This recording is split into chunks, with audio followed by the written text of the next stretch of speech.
Lep pozdrav vsem skupaj tudi z moje strani.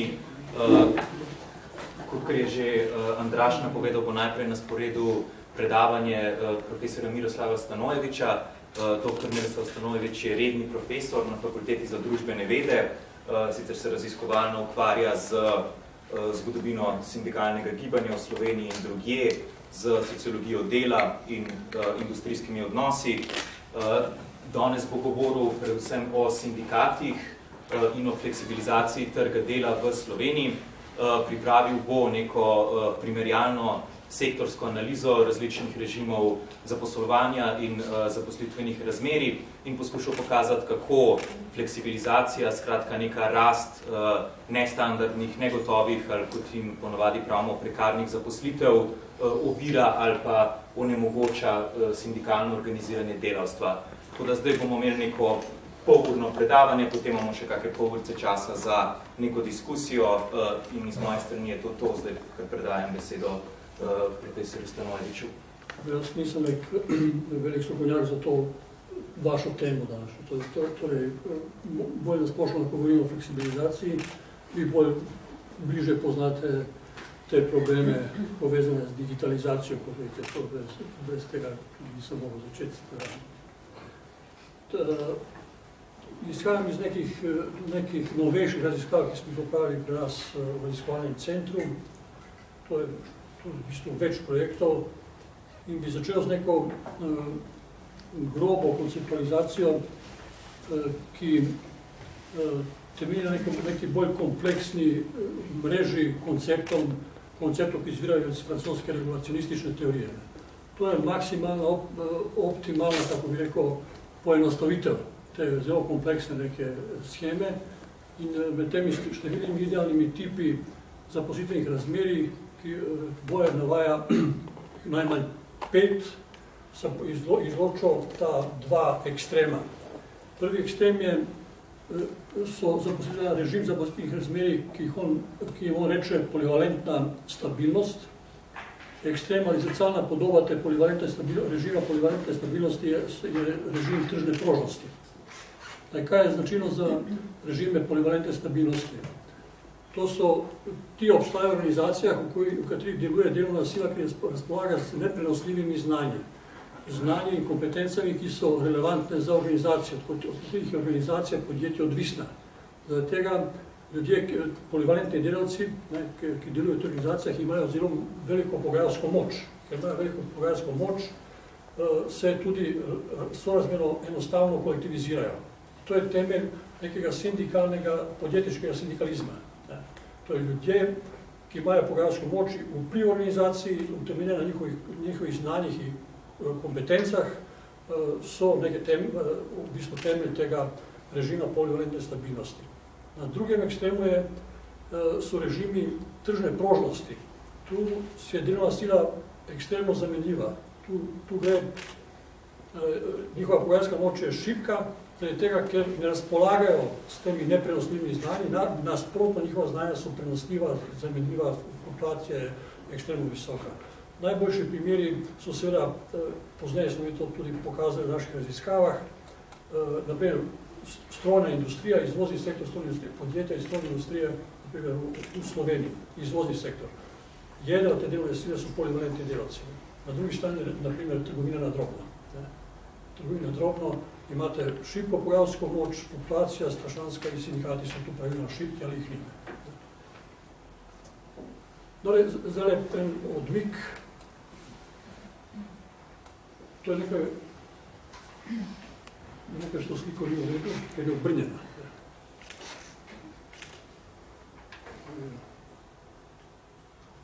To je graf se nekako obrnil, ne vem zakaj, ampak nasprotno bi moralo biti. Torej, vsaj pri tej sliki, ki kaže Slovenijo, ta graf, ta puščica bi morala biti tukaj. To je ta prosti pad. Bil je kasneje.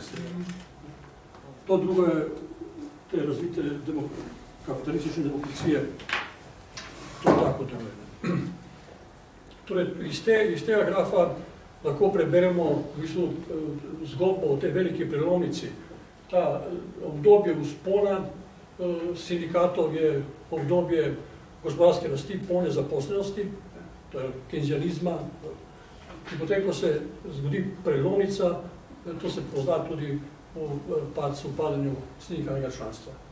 V tem zadnjem obdobju imate te podatke iz statistike, ki se nanašajo v Slovenijo, to je prav skoraj da prosti padne. Tu iz teh podatkov imamo vtis, da je sorazmerno dobra situacija v Italiji, da se tu nekako stabilizira članstvo, ko se malo bolj poglobite v strukturo sindikalnega članstva v Italiji, ugotovite, da tamo večji del in precejšen del sindikalistov, sindikaliziranih so upokojenci. To pojasni ta. Sicer je upad Ljubljanski, povsod ti trend je popolnoma nedvomen. Nekaj podobnega, še bolj dramatična slika se nanaša na naše krajne raziskave, to so podatki na reprezentativnem vzorcu, to raziskavo ciklično ponavljamo in to je primerjava 10-letnega obdobja. To so deleži organizacij, v katerih je sindikaliziranost večja od 50%. Torej, na celotnem vzorcu je to v teh organizacij pred vstopom v EU bilo 60%, 10 let pozneje manj kot okoli 20%. Največji padec je najbolj dramatična situacija v tržnih storitvah, kjer se pojavlja delež teh organizacijah je manj kot 20%, 10-15%, se pa pojavljajo tudi organizacije, v katerih sindikatov sploh ni. To je tako za. Zdaj, mislim, da je za našo debato, ki je boste imeli pozneje, ključnega pomena nekako koordiniranja teh temeljnih pojmov, ki jih uporabljamo v teh naših debatah. To je seveda ključni koncept fleksibilizacije trga dela. Ko se v teh debatah in zahtevah po fleksibilizaciji strani delodajalcev omenjajo te reči, oni ponavadi mislijo na liberalizacijo režima odpuščanja. To je, ko rečejo fleksibilizacija trga dela, v mislih imajo liberalizacijo režima odpuščanja. Mi pa nekako na tej konceptualni ravni delamo razliko med liberalizacijo režima odpuščanja oziroma numerično fleksibilnosti organizacij in notranje ali funkcionalno fleksibilnosti organizacij. Numerična fleksibilnost organizacij se nanaša na spreminjanje števila zaposlenih odvisno od povpraševanja na trgu, v katerega je organizacija vpletana. To je, odpuščajo, zaposlujejo odvisno od situacije na trgu delodajalci. Funkcionalna fleksibilnost je fleksibilnost znotraj organizacije, med delavci v različnih delovnih mestih. Najboljši primer funkcionalne fleksibilnosti je časovna fleksibilnost. To je nadure, delo v izmenah, čez vikende in tako naprej. Kako bi najprej prosteje opredelili segmentacijo trga dela? O segmentaciji trga dela govorimo, ker se te obe obliki fleksibilizacije koncentrirajo samo v enem segmentu trga dela. Torej, ponavadi je to sekundarni eksterni trg dela. Torej, optimalno, ekstremno časovno fleksibilna populacija, numerično fleksibilna populacija, ki ima nestabilno zaposlitev, nizke dohodke, nizko stopnjo socialne varnosti, potem dobite to definicijo približno tega prekarnega zaposlovanja. Zdaj, kaj smo mi ugotovili? Jaz tu številk ne bom, tudi nima jih vsega, a približno so to temeljni rezultati. Kaj je pri tem, kaj smo ugotovili, kakšne ugotovite so za tržni sektor? Kot najboljšo ilustracijo tržnega sektorja je treba imeti v mislih trgovino na drobno. To je najboljša ilustracija tega, kaj se tam dogaja. Tam smo ugotovili, da se po krizi dogaja v tem sektorju stopnjuje se ekstremna numerična prožnost teh organizacij. Torej, definitivno je število zaposlenih v tem sektorju, kljub temu, da se obseg poslovanja ni zmanjšal, celotnem sektorju, število zaposlenih se manjša, kar pomeni, da se količina dela, ki je zdaj isto količino dela ali večje opravlja manjše število zaposlenih. To je prvi rezultat. To je večji pritisk na te ljudi, intenzifikacija dela. To je na eni strani, na drugi strani to je nedvoman trend zelo močnega zmanjševanja števila zaposlenih. Istočasno, s druge strani, imate pritisk novega zaposlovanja, ki ni tako intenzivan kot izguba delovnih mest, Ampak to novo zaposlovanje je izključno prekarno zaposlovanje. Torej zaposlovanje, ki je popolnoma nestandardno. To je veliko tudi študentskega dela. Tako da ti ljudje v tržnem sektorju, recimo trgovina drobno, ki so kao standardno zaposleni, še imajo delovna mesta, so izpostavljeni ekstremnemu dvojnemu pritisku grožnje, da bodo odpuščeni in pritisku dotoka teh nove prekarne populacije. Seveda, to je rezultat tega interesna fragmentacija teh ljudi, individualizacija, fragmentacija interesa. In to ob te značilnosti sploh tega režima te tržne prožnosti je jasno, da je tu zelo težka, skoraj da nemo, zelo težka kolektivizacija teh interesov. Zaradi tega so sindikati v tem sektorju sorazmerno šibki ali jih ni. No, druga zrcalna podoba tega je sorazmerno dobra, kako bi rekel, situacija. Pozitivna je v tem sektorju, recimo, industrije ali strojne industrije. Tukaj delujejo skupine jedra zaposlenih, ki so polivalentni delavci. Tako da ni naključje, da recimo v strukturi tega sindikalnega organiziranja, ne samo pri nas, v Nemčiji, IG Metall ali tu Scale, da so to dejansko najmočnejši sindikati.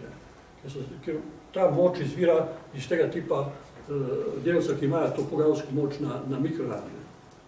In tu je, kot sem prej povedal, tudi na idealtipski ravni je tu ta interesno organiziranje teh ljudi sorazmerno enostavno in kolektiviziranje teh interesov in na tem se potem oblikuje ta podjetniški sindikalizem. V Sloveniji je ta sindikalizem teh podjetij zelo šibek. Lahko se predstavljate tudi zelo močan, podjetniški sindikalizem, ki je tudi, kako bi rekel, seveda po definiciji orientiran na zaščito vlastnih interesov. Lahko si predstavljate tudi neko gospodarstvo, v katerih je tega segmenta industrije, tega sektorja industrije ni ali je zelo šibek.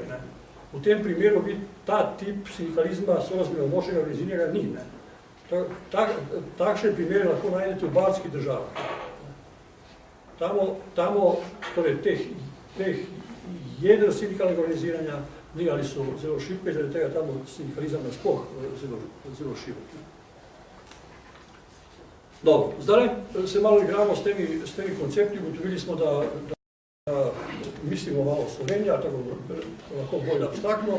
Kakšna je povezava med temi različnimi situacijami, ko imate podjetniški sindikalizem, pa recimo, da so ti podjetniški sindikati vpeti v malo širše sindikalne organizacije, in da imate situacijo, druga situacija je tretja situacija sindikatov sploh ni.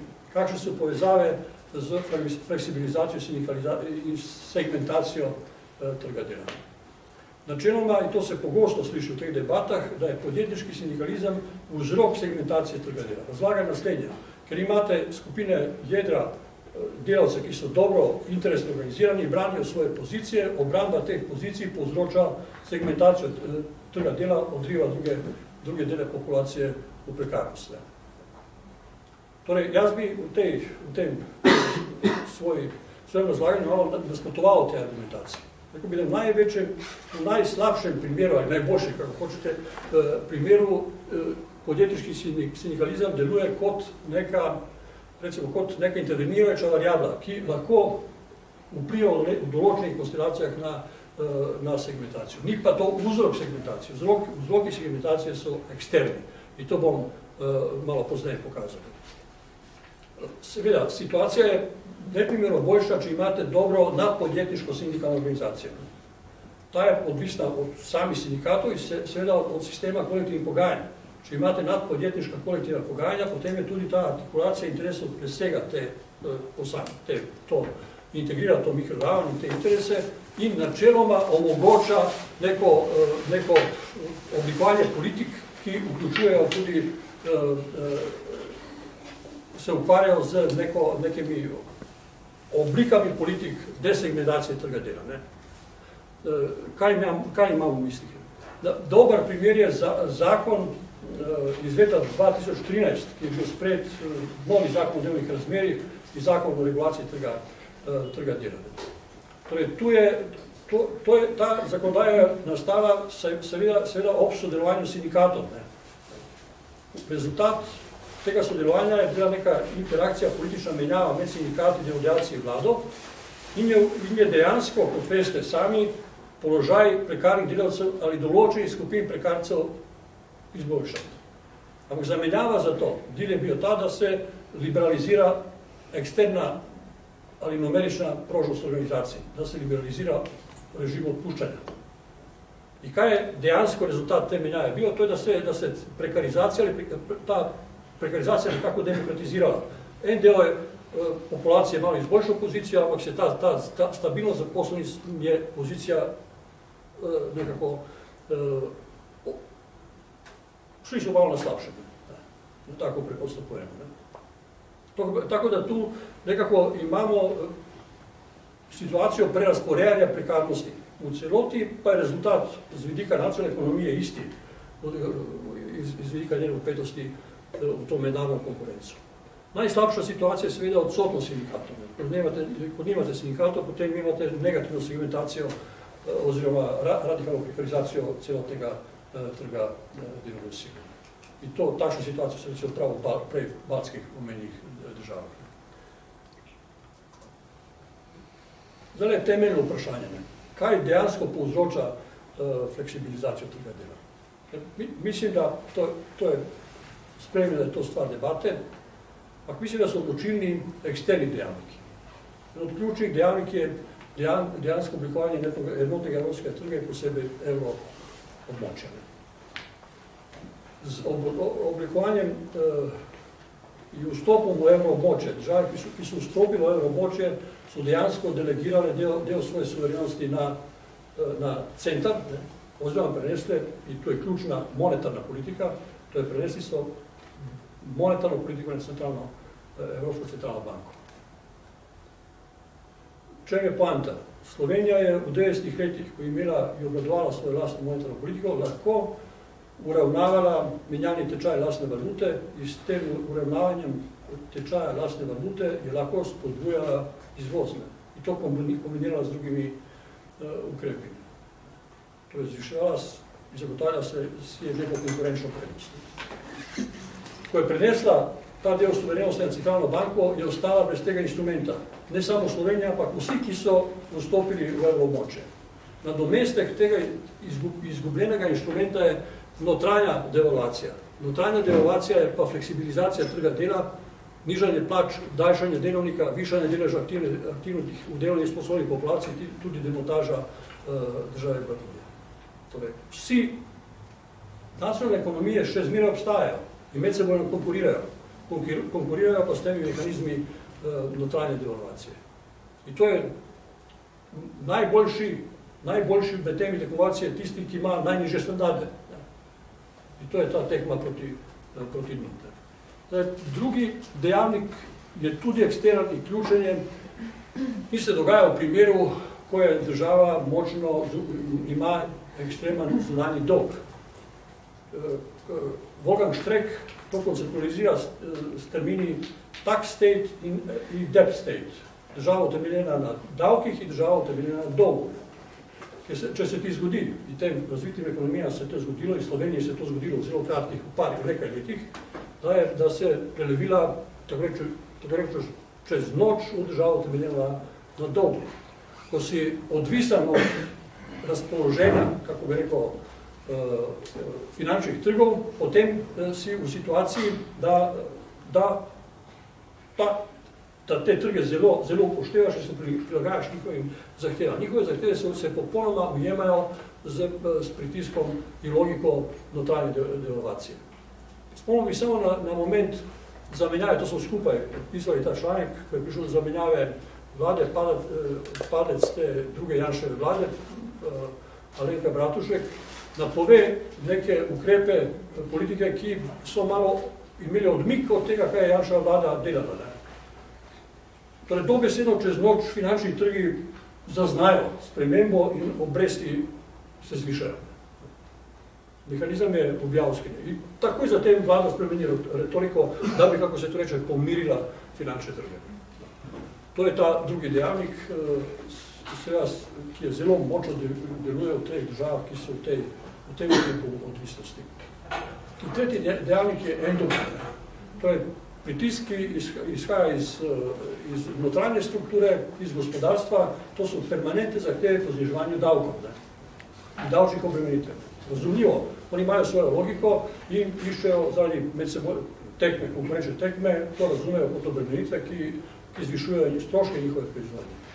To so močni lobiji in če so uspešni, praviloma pritiskajo v to smer, zmanjšujejo davčne prilive. Država ostaja brez teh, posebej v situaciji, ko je gospodarska rast šibka ali je ni, situacija je zelo kritična. Problem pomanjkanja sredstev, omejevanja dotoka davčnih prilivov, država rešuje samo na dva možna načina. To je, da se še naprej zadolžuje, in če je zadolžena, potem je to zelo, kako bi rekel, težavno početje. Druga varianta je, da poskuša zmanjšati stroške javnega sektorja. Te stroške zmanjšuje za nacionalizacijo javnega sektorja, zasebno javno partnerstvo in privatizacijo. To je tudi neka varianta tudi šahmat pozicije.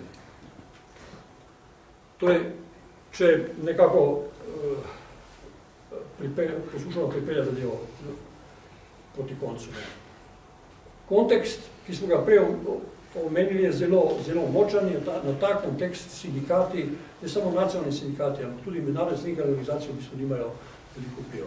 To je zunaj dosega njihovega vpliva. Sindikati lahko s svojimi politikami v najboljšem primeru samo prerasporejajo te eksterne pritiske. Ili, kako bi rekel, funkcija je rahlo hecna in perverzna, ampak blažijo pritiske s tem, da jih prerasporejajo, kako bi rekel, demokratizirajo. Kot sem rekel, dejanski vzroki fleksibilizacije tega dela so zunaj dosega njihovih politik. Zdaj, v čem je temeljno protislovje? Torej, ko sem na tem grafu, ki se Slovenija nekako premakla, ponesrečeno preveč v to smer, sem pokazal, da je po veliki prelomnici, to so ta približno konec 60 let, 70 leta, potem 80 definitivno, da se tu trendi prekucnejo in da je definitivno po močnem zakonu, ki ga je pridobila ta neoliberalna globalizacija, da se tu oblikuje okolje, ki je z vidika sindikalnega organiziranja objavsko. To je, rast se je ustavila, gospodarska rast ustavila. Ko se gospodarska rast ustavi, vi imate, ta gospodarstva imajo hude probleme. Štrek v te nekih knjih, močno je priporočan, Buying Time se imenuje knjiga, kupovanje časa, Vodan Štrek, priporočam. On pravi, da se v bistvu, da je to ena sama kriza. Mimo grede, bom tudi povedal. On pravi, kapitalizem bo propadel, pa je rekel takole, mogoče nimam prav, ampak če nimam prav, saj bom v dobri družbi, kakšnega Marksa, Polanija in tako naprej. Ampak, neodvisno od tega, on pravi, gospodarska rast povojna se ustavi tamo že proti koncu 60 let. 70 let se ustavlja in prva rešitev, tako priročna je bila inflacija, ki se izmuzne kontroli v 70 letih. Inflacijo ustavijo, pravi, v Ameriki ustavijo z naglim zviševanjem obrestnih mer. Rezultat takoj, potem je rast zunanjega dolga. Potem zunanji dolg presekajo, to je Clinton prvi delal, ko je ustavil in poskušal sanirati zunanji dolg, se pojavi eksplozija zasebnega dolga. In to se pa napihne od teh epohalnih razmer eksplodira kot ta veliki balon. V vseh variantah je v bistvu samo prehod iz ene faze krize v drugo fazo in obdobje krize.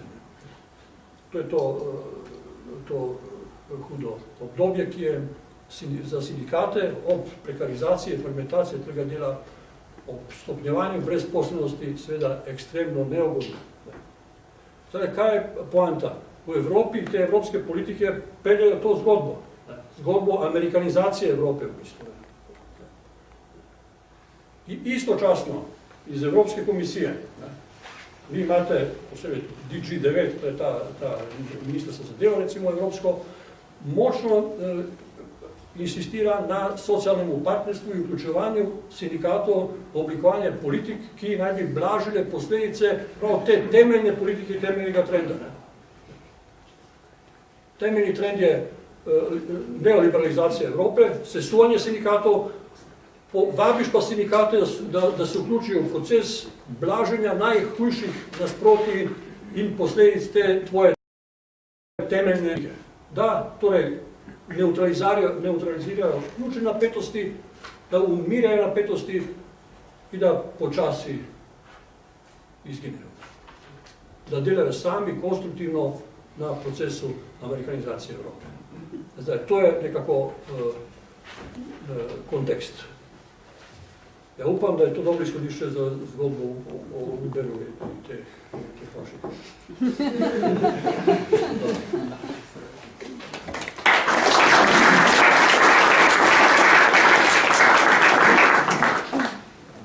Hvala za to izhodiščno predavanje. Zdaj je pa čas za neko razpravo, tako da če ima kdo kako vprašanje, pa ga komentar ne roko in že imamo eno roko. Je razlika pač v tem, ne vem, ste pravili o amerikanizaciji Evrope, ampak da je v Ameriki imate pač to, da se ne bi država totalno umaknila v Evropi, kot pa evropski neoliberalizem, kjer je pa socialna država vseeno stane, ampak da se preoblikuje, ne? Da ne gre za isto razmerje neoliberalizma. No? Izhodišča so drugača, veste, ko vi pogledate, kaj se dogaja, odgovoril vam bom takole, ne. Slovensko tranzicijo. To je Slovenija in druge tranzicijske družbe, ampak Slovenija je bila res tu popolnoma jasna je bila strategija. Zapisano v ustavi. Torej Slovenija je, ko je šla v tranzicijo, definirala kot svoj strateški cilj vključitev Evrope, ki je razumela kot socialno tržno gospodarstvo. Kot Nemčijo, 70-60 let. Zdaj tu gre za nek velik zgodovinski nesporazum, veste. Ti se vključuješ v socialno tržno gospodarstvo, to, v kaj se vključuje, se v teh 30 letih spremeni, ne? To je ilustrira, tisti graf tudi o sindikalizaciji govori o čem kaj se dogaja. Ne? Torej, Nemčija več ni sama sebe, posebej po združitvi teh Nemčij. Ne? Nemčija se postopoma spreminja. In Nemčija danes, po Harcovih reformah, ki sem, kaj je bilo izpeljeno, ni absolutno podobna Nemčiji 70 let. Ne? To ni ista država. Mi smo pa s tranzicijo hotli tamo. Ne?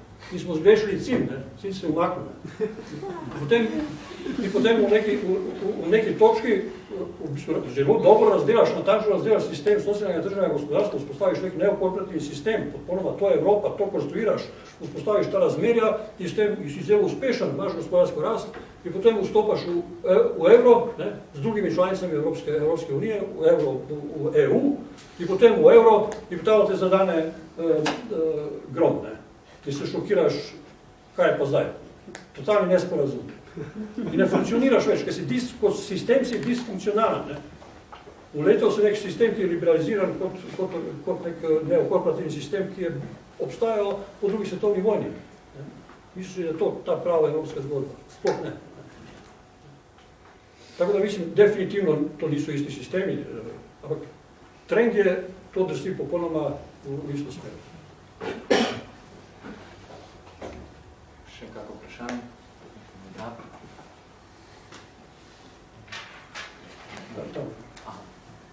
A si je mogoče sploh zamisliti neko resindikalizacijo evropskega kontinenta, oziroma obnova sindikalnega gibanja pri nas v okviru evropskih integracij, kakor so? Ali pač pogoj tega, to, da se rešimo najprej evropskih integracij? Oziroma, kakšen razmer je to tvoje? Jaz težko odgovorim na to. To je to, kako ta trend, ki obstaja z vidika sindikatov, popolnoma življenjsko nevzdržan. Ta zadeva ne more tako funkcionirati. Štrek, ki ga omenjam, to pogledajte v tej knjigi, on pravi, on je zelo dober ekonomist, ampak pravi, da bolj močnejši ekonomisti od njega more se poglobiti v to zadevo in pravi, evro ohranimo kot v prejšnjem sistemu po drugi svetovni vojni kot zlati standard. Vrnite nacionalnim ekonomijam njihove valute.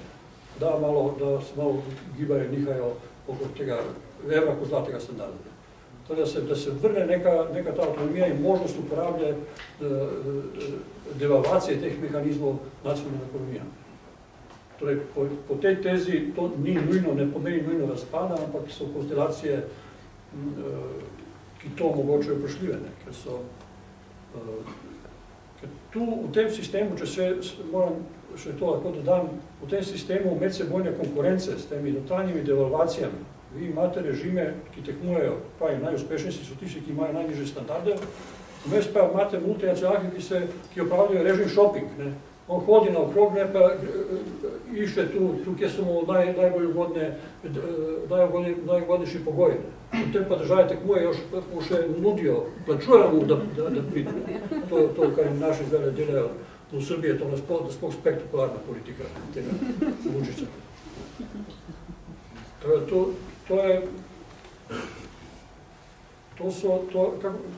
Ko racionalno gledaš, to je nevzdržno. Neodvisno od tega Brexita in vse teh reči nevzdržno. Je pa možnost, naprimer, politične unije Evrope, kjer bi se pač fantaziranje, da se obdavči pač te centralne države, ki pridobijo njihovo dodano vrednost, ki jo pridobijo z našim izvozom. No. Ampak vseeno še ostane to v sklopu pač EU-ja, mislim, ne. To ne vem. Ne potrebe nazaj. Mi smo se pogovarjali tako bolj neformalno o tem, če so res možne Združene države Evrope kot Združene države Amerike, potem je kolega rekel, da tam je to nastalo tako, da je vmes bila državljanska vojna. Tako da to brez tako močnih posegov to ni možno. Me pa zanima, kakšne so recimo tiste ključne razlike, če obstajajo ključne razlike med odzivom sindikatov na fleksibilizacijo trga delovne sile, recimo v perifernih državah Evropske unije, pa državah centra, pa recimo potem, če še lahko kaj poveste, recimo, kak je bil odziv recimo sindikalnega gibanja v Združenih državah Amerike na to, ko se recimo pred tem zgodilo. Ko se je zgodilo pred tem neoliberalnim obratom v Evropi, vseeno tisto predhodno. V Ameriki sindikati nikoli ni to bil ta tip sindikalizma. Torej, tam imate, če je potem to podjetniški so sindikati pogosto, to ni samo filmska zgodba, tudi z mafijo povezani, tako to je, ampak če obstajajo, so to podjetniški sindikati, to so tisti, ki so v sindikatih, njihovi predstavniki se pogajajo, to, kaj dobijo od menadžerjev, delodajalcev, velja samo za sindikalizirane. Ne kot v našem sistemu, to je bolj inkluziven sistem. Zdaj, kakšen je odnos do fleksibilizacije? Mi smo zdaj bili vključeni v neko mednarodno raziskavo, tudi kolegice so delovali, imeli smo tudi neko našo raziskavo in mislim, da v primerjavu je v bistvu Slovenija ena pozitivna zgodba. Med temi oni so nas res, drugi kolegi nas, recimo s to zakonodajo, ki smo jo tako zdaj kritizirali, mimo grede z levo roko, ne, no, za njih je to znanstvena fantastika. Ne. Ta deal, ki je bil vzpostavljen, ta menjava politična, malo večja zaščita nekaterih oblik prekarnega dela v zamenjavo za liberalizacijo odpuščanja. To je v teh drugih okoljih postsocialističnih, postkomunističnih, kako jih rečejo, v bistvu nepredstavljivo. Sindikati sploh nimajo takšne pogajalske pozicije.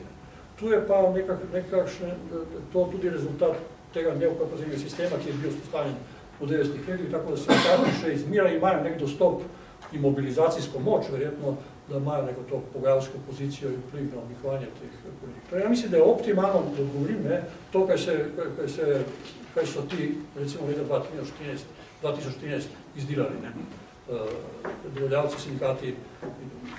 Rezultat je takšen, da v bistvu dejansko, mi je žal, če to rečem, da dejansko v tej menjavi, da je to bila neenakomerna, neekvivalentna menjava, da so v bistvu delodajalci dobili več s to liberalizacijo režima odpuščanja. To, kaj so dobili, ni pa ta intervencija politična ukinila prekarnega dela, je malo izboljšala pozicijo. Kot rečeno, to je optimalno, kaj sindikati lahko dosežejo. Kot sindikati. Kontekst bi moral biti spremenjen, ne? Da to so velike zgodbe, ne? Da imamo izkušnjo v Grčiji, Ciprasa in tega poskusa, to so druge tem. To ni uspelo zaenkrat.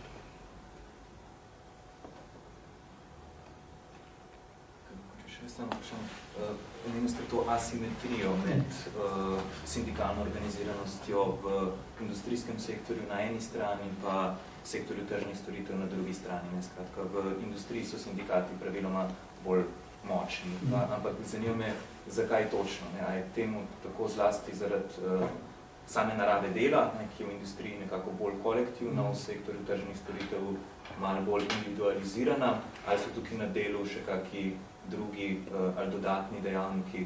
Zanima me, ali je bilo zmeraj, tudi v času visoke stopnje sindikaliziranosti, če je bila ta asimetrija, če je tudi obstajala. Zmeraj tradicionalno so bili vodilni ti sektorji klasične industrije. Ena razlaga, ki je ponujajo Bojan, je prav ta narava dela in so neprenosljiva znanja in kompetence, ki jih ti delavci v teh podjetjih imajo. Brez teh znanj in kompetenc ta podjetja sploh ne morejo funkcionirati. Zaradi tega njihova pogajalska moč so razmerno visoka. Ali to so jedra zaposlenih. Tudi v strukturi delovne sile v podjetjih vi imate neko segmentacijo. Ampak ta jedra so nosilci tega interesnega povezivanja in sindikaliziranja. Na tem temelji velika pogajalska moč teh skupin in tega v teh tržnih storitvah, navajamo primer trgovine na drobno, ni. Celo tam, kot veste, ukinjajo šole za trgovce, ker je ideja, da je trgovec lahko kdorkoli. Tu zdaj teh specifičnih ni. To se pravi, v tem drugem primeru je delovna sila zanimiva.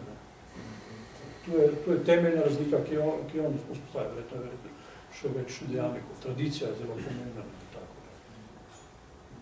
Povejte. Mene pa zanima, če ste se v tej raziskavi, ki ste omenjali, dotaknili tudi vprašanja sindikaliziranja oziroma povezovanja recimo teh relativno samostojnih, močnejših podjetniških sindikatov v višje ravni organiziranja. Mogoče kje je tukaj stanje pri nas v primerjavi s tujino, zahodnoevropskimi in vzhodnoevropskimi državami. Ta podjetniški sindikalizem je prav tukaj so sindikati močni, tradicionalno močni. Tudi, ja mislim, ne vem, če so tu sindikalisti, so tudi med nami, in to zelo dobro vedo, da je ta egoizem teh na mikroravni ta zelo močan. Vi imate, to vem iz prve roke, imate zelo močne sindikalne organizacije, lahko tudi večer. Naprimer, ima zelo močno, finančno močno sindikalno organizacijo podjetniško, ki je formalno vključena v višjo strukturo, ne da pa denarja od sebe. Kompletne te članarino obdrži na nivoju firme. Tako je, tu je ta identifikacija na tem mikroravni s podjetji zelo močna, kaj je razumljivo, v teh hudih konkurenčnih tekmi delavci tudi razumejo to kot ohranjanje lastnih delovnih mest.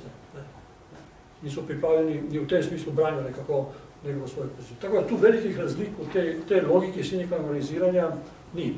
Je pa razlika v tem, kako je nadpodjetniška struktura organizirana. Če vi imate sistem nadpodjetniških kolektivnih pogajanj, potem se tu vzpostavljajo pogajalske strukture in nadpodjetniške sindikalne strukture. Če ta deregulacija gre v to smer, da demontira sistem nadpodjetniških kolektivnih pogajanj, potem se to še močneje poudari vlogo tega podjetniškega sindikalizma in fragmentacije interesov. Tako da naš sistem zaenkrat še deluje kot sindikat v tem sistemu nadpodjetniških kolektivnih pogajanj. Povejte. Ja, mogoče bi se tle dotaknil tega ali pa dodal to, kot omenjate, praktično ta moč sindikalna na nek način se predvsem kaže s temi nekimi kolektivnimi delovanji na podjetniški ravni, tako kot pravite, dejansko preko ta moč izhaja, krepi se pa lahko seveda, če je tista prava volja in vedno govorimo tudi o solidarnosti, na višji ravni. In mislim, da pač pri nas v Sloveniji do neke mere, seveda, tukaj pravite, je to, se kaže pri teh industrijskih dejavnostih, predvsem pri nekaterih dejavnostih, ker tudi tle so izredno velike razlike, tisti večji ali pa močnejše dejavnosti, sindikalno organizirane, konkretno pač v kovinski in elektroindustriji, energetiki mogoče, je velika razlika napram dejavnostim v nekem tekstilu, naprimer, ali trgovini in podobno. Po drugi strani se pa ta neka vseeno, ta trenutek še velika moč kaže predvsem znotraj javnega sektorja, ker v Sloveniji v bistvu ta sindikalna organiziranost v javnem sektorju je pa procentualno sploh, bistveno višja kot celo v industriji in tle je praktičen nek jasen pokazatelj, tudi strani tega edinega delodajalca, vlade na nek način in pogajalca, kakšne težave s sindikati ima. On seveda to, ali pa vlada kot taka to kaže kot neke težave. Zdaj, delavstvo pa tle vidimo pač neko rezultate v nekih pravicah in mogoče bi sem toliko tle še upozoril, predvsem res na to kolektivno delovanje, za razliko od drugih sektorjev, je v javnem sektorju ob vseh različnih dejavnostih obstajata le dve kolektivni pogodbi krovni, ki jih v gospodarstvu ni. Se pravi, 160 000 javnih uslužbencev od prvega do zadnjega je vezanih na kolektivno pogodbo za javni sektor in negospodarske dejavnosti, naprimer, kjer so noter, bom rekel, če rečem že vsi dodatki plačam in podobne zadeve, zapravo ta normativni del določeni in ko se, bom rekel, ta delodajalec, vlada, v nekem trenutku samo enega od dodatkov ali pa, bom rekel, nekih ugodnosti delovstva, sindikalnih, skuša, bom rekel, lotiti, jih, bom rekel, izničiti, plane proti njej, vseh 40, naprimer, reprezentativnih sindikatov, 160 000 zaposlenih od zadnje. Spravo, tudi v zasebnem sektorju je ta zgodba drugačna. Se pravi, vsak brani tisto svojo pozicijo in branijo lahko le toliko, koliko je močan znotraj sebe, predvsem, kot pravite, na podjetniški ravni na koncu. Ker največja moč sindikatov je vsem tisto, kar posledično lahko, če se ne izpogaja, bom rekel, storiš na podjetniški ravni.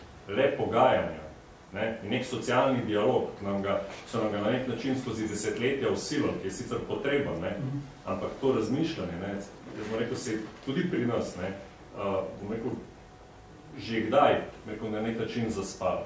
Dober primer so nam v končni faz ravno sindikati in sindikalno organiziranje v teh, tudi vsem razvitejših državah. Danes konkretno, naprimer, poslušamo o stavki Lufthansinih pilotov, naprimer, pa nemških železnic pred časom, pa kovinarjev in podobno. In oni stavkajo za več in bolj, ne za manj in slabše. Ne branijo se pred posegi v plače, stavkajo za višje plače in še vedno stavkajo, ker jim delodajalci dajo premalo. Pa mogoče sem hočem biti predolgo. Zanimiv mi je, naprimer, ko se pogovarjamo in sprašujemo o tej fleksibilizaciji, zakaj gremo v tej smeri, kako je v ZDA, zakaj je pri nas tako, kot je, a se ne da najti nek model, zakaj se ga ne poiše, se pravi tisti, ki na nek način odloča, ampak jaz mislim, da tle moramo priti do nekega spoznanja. Odločevalci si pač tega ne želijo. Vse zadeve bi lahko uredili, če bi jih hotel, ampak ta kapitalno tega nikoli uredil. Mi si moramo pa priznati na nek način, delavstvo kot tako, da enostavno nas držijo na neki točki, da se imamo še zadosti dobro, da, bom rekel, da ne planemo. Da ne gremo, bom rekel, dejansko z nekimi delovskimi zahtevami in tudi upori in podobno, kot se je šlo pred desetletji, in s čimer so si, ali pa si je delovstvo priborilo vse tisto, kar danes imamo, ali pa že zadnjih 20 let izgubljamo. In pri tej točki, bom rekel, smo na nek način, se pravi, prekarni delavci v situaciji, ko seveda, da glavna zadeva je verjetno strah pred izgubo dela in neke socialne varnosti. In to bomo na nek način morali, se mi zdi, pač prebiti. Brez tega jaz ne vidim nekih rešitev, da se nek status pač poboljša. To je bil vaš komentar. Ja. Pogajalska pozicija Lufthansinih pilotov je seveda izjemna. Predstavljate si stavko od pilotov Adriana.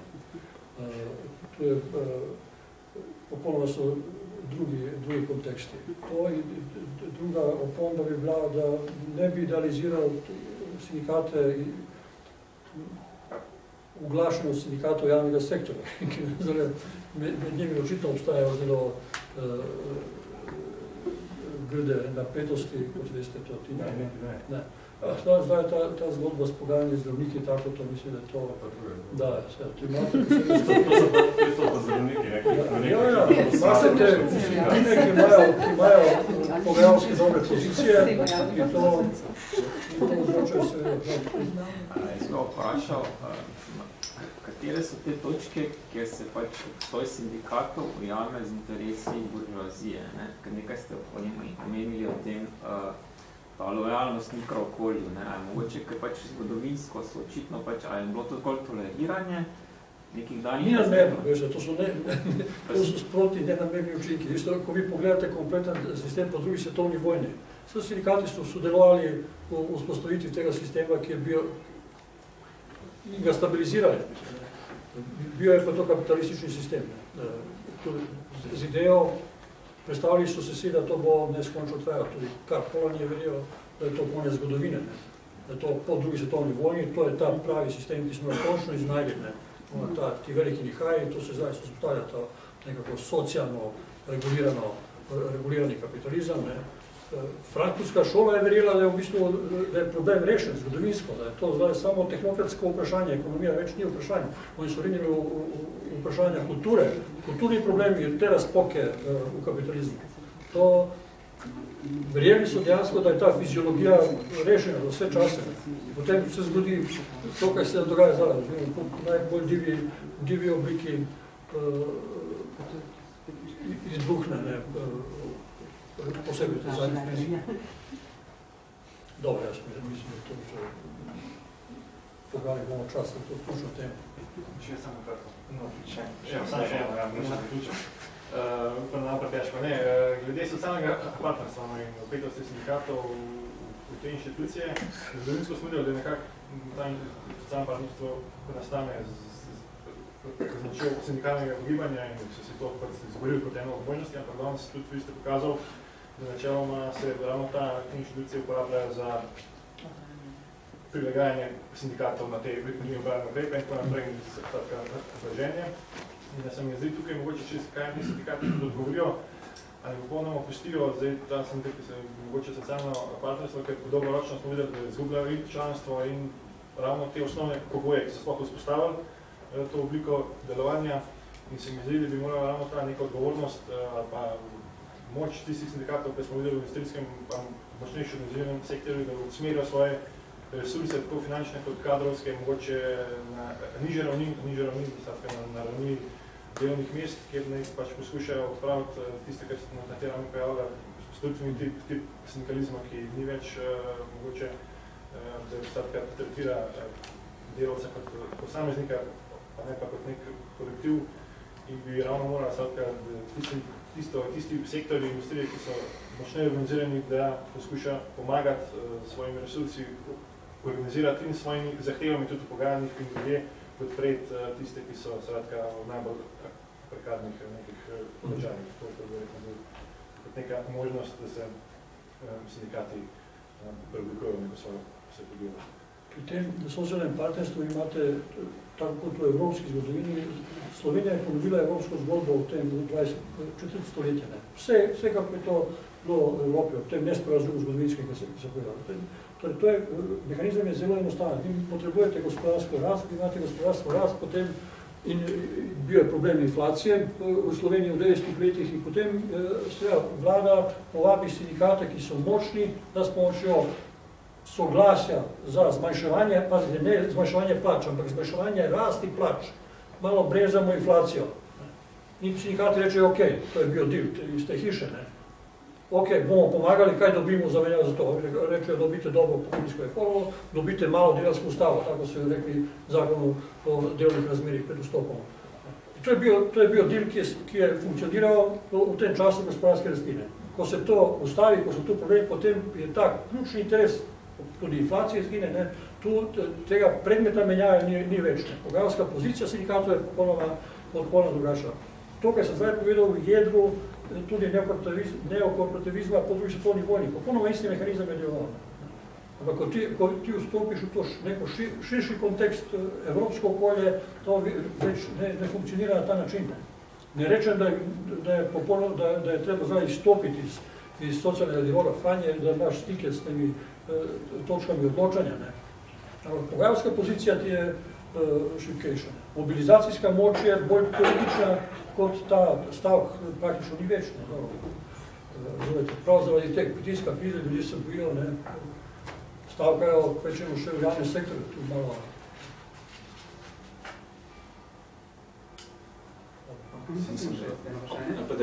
Še me zanima bolj vaše mnenje, vaše osebno mnenje, glede tega, kot ste pokazali, je sindikatov vedno manj oziroma zgubljajo svojo moč, prekarnost se veča, vsi te pritiski kapitala so in verjetno tudi bodo ostali.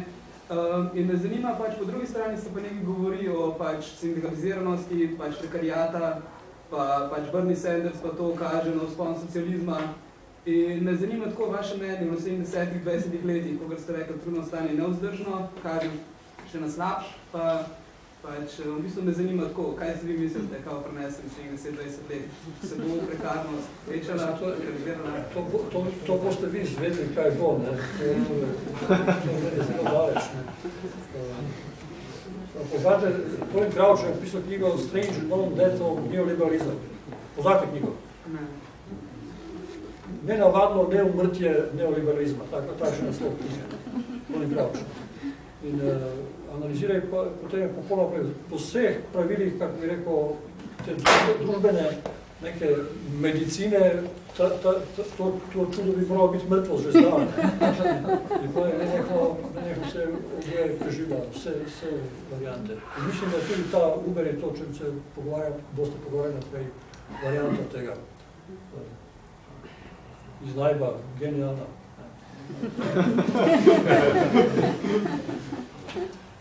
Ok, to je to za enkrat.